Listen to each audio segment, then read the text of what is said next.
Oi, pessoal do da RPS. Estou mais uma vez com o Paulo Tsora, nosso CEO, responsável pela estratégia do Total Return. Bom, novembro, retorno de 1,6% versus 0,9% do CDI e um retorno muito alto da Ibovespa, né, uma recuperação 12,5%. Vamos começar falando então como estava a nossa carteira, quais foram os destaques do período, enfim, o que aconteceu no último mês.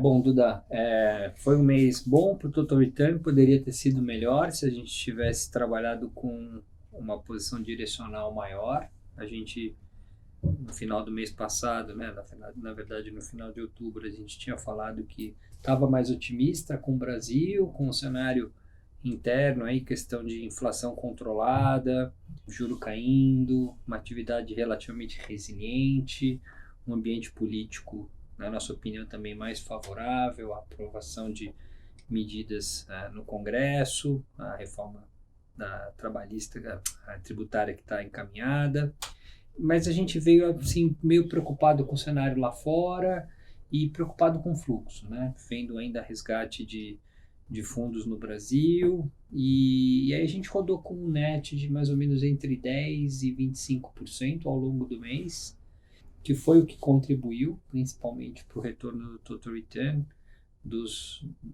Praticamente todo o retorno veio do net comprado em Brasil. Só que os setores que a gente estava comprado não foram tão bem relativamente ao Bovespa. Foi um mês que o Total Return não gerou alfa. O alfa dele foi neutro. Então a gente estava shorts alguns setores que andaram muito, isso machucou, e a gente estava long em outros setores que não outperformaram tanto o Bovespa. Então foi um mês onde funcionou o direcional do fundo. Poderia ter sido maior se a gente tivesse mais comprado, mas a gente acabou ficando um pouco conservador aí na questão, principalmente do fluxo, que acabou vindo, né? O gringo comprou bastante bolsa, aí só o mês passado teve uma entrada de 23 bi no Bovespa, de gringo na bolsa. Mas a gente pegou parcialmente, acho que está tudo bem.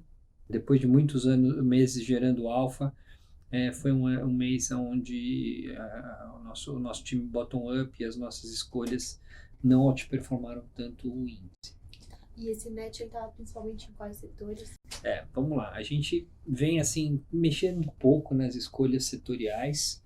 A gente vem trabalhando com uma posição no setor de home builders, principalmente as empresas de baixa renda, que não outperformaram o índice no mês. Não foi um mês bom para esse tema. Isso foi uma das coisas que prejudicou, apesar de a gente ter ganho de dinheiro, principalmente em direcional, que é a maior posição que a gente tem no setor. Não foi um setor, no geral, outperformou o índice.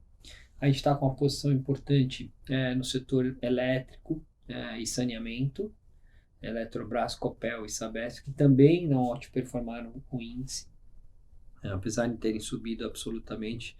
Sabesp e Elet estão entre os papéis que a gente mais ganhou no mês, mas a gente acabou perdendo no short o índice contra elas e isso também prejudicou.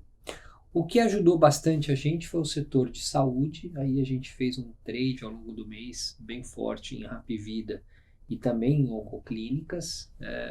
Onco nem outperformou tanto, mas a gente soube fazer um giro ao longo do mês, comprando no momento que ela tinha caído, logo depois do resultado, aumentando posição, e aí depois no final do mês o papel até deu uma esticada, e foi uma das coisas que tiveram uma atribuição positiva para a gente. Hapvida foi o principal papel do mês, foi a maior alta que a gente teve na nossa carteira, junto com Arcos Dourado, que é outro papel que a gente vem carregando há bastante tempo.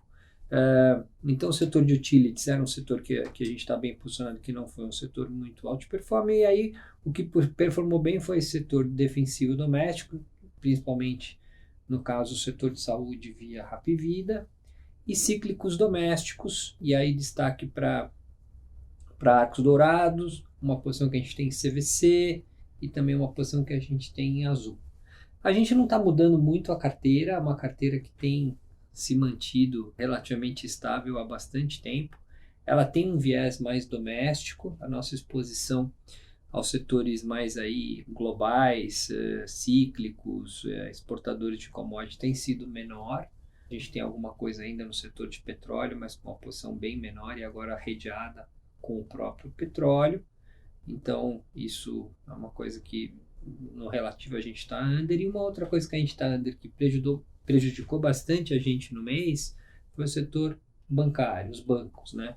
E a nosso pior prejuízo do mês foi um short em Bradesco. O Bradesco andou bem no mês passado, teve uma descompressão de risco aí no setor de bancos, acho que um pouco em função de queda de juro, aceleração de carteira. É um setor que tem um certo beta aí doméstico, e acabou que a gente perdeu dinheiro aí dentro dos setores. O que a gente mais perdeu foi o short em bancos. E aí, você falou que a gente mexeu pouco na carteira agora em dezembro. A gente até tem exposição a banco, mas normalmente a gente fica mais para as casas de investimento, né? Isso, XP. XP e BTG. A gente segue, assim, olhando para frente, então agora o mês de dezembro, seguimos otimista com o cenário Brasil. Acho que, dando um panorama geral, vindo lá de fora e entrando para dentro, acho assim, o cenário lá fora está clareando um pouco mais. Acho que o Fed parou de subir juro, o mercado já começou a precificar, na verdade, bastante corte de juro para o ano que vem. A inflação parece bem controlada, até agora ajudada até pelo preço de alimentos e próprio petróleo. Estamos vendo ali a inflação core americana já caminhando na direção de 2,5%. Com a economia relativamente resiliente ainda, vai desacelerar mais. Esse PIB que rodou aí perto de 3,5, 4, ele vai cair para a faixa de 1,5, 2, mas não está com cara que a gente vai ver uma recessão americana, pelo menos por enquanto. Junto com uma inflação que já está mais controlada, está dando espaço para o Fed dar uma ligeira movimento para o lado mais dove, e o mercado começar a precificar cortes de juros que antes estavam para o segundo semestre do ano que vem, e agora, inclusive com algumas declarações de alguns membros do Federal Reserve, abrindo espaço para um corte de juros, talvez antes, talvez no segundo tri. Não temos certeza disso, mas o fato é que, de fato, a gente já andou no ciclo econômico, andou no ciclo monetário, e a direção agora das coisas é de um fim de ciclo, e com o Fed começando a ficar mais frouxo.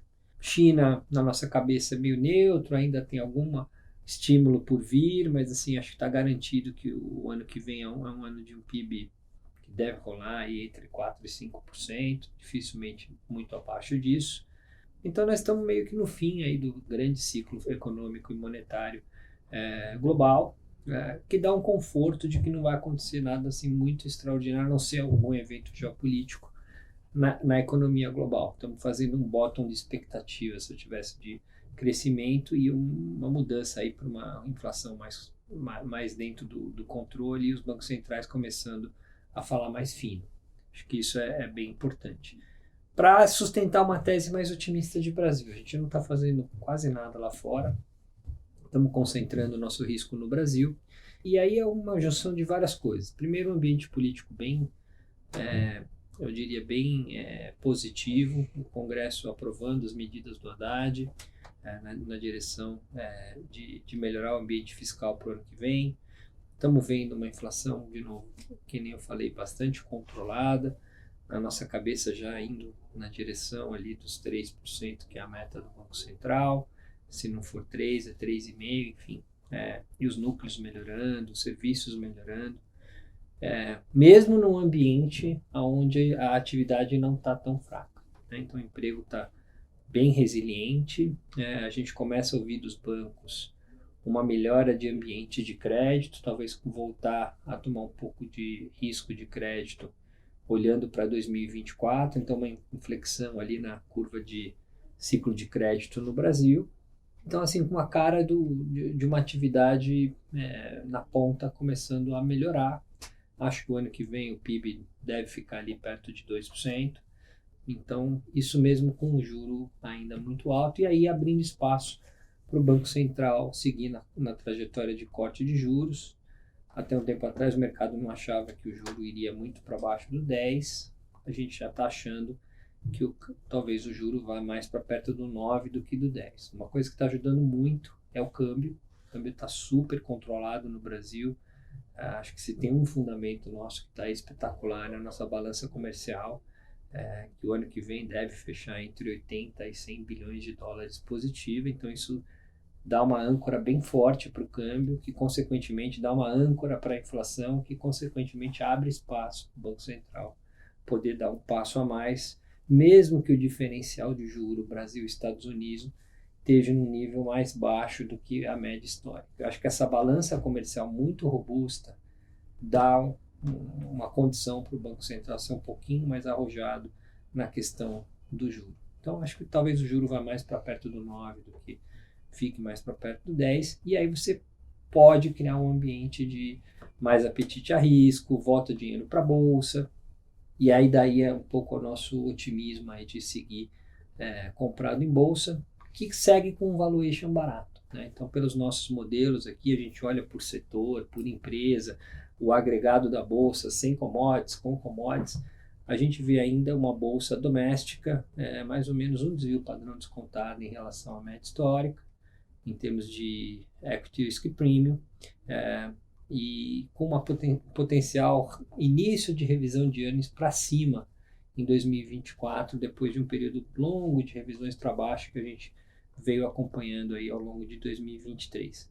Então tem valuation, acho que o fundamento está bom, lá fora não apavora, muito pelo contrário, talvez comece a ser um tail ring, e daí essa vontade de estar um pouco mais comprado, um pouco a dúvida de onde vai vir o dinheiro, que os fundos de bolsa seguem tendo resgate, os fundos multimercados seguem tendo resgate, o investidor segue preferindo a renda fixa, incentivada na sua alocação.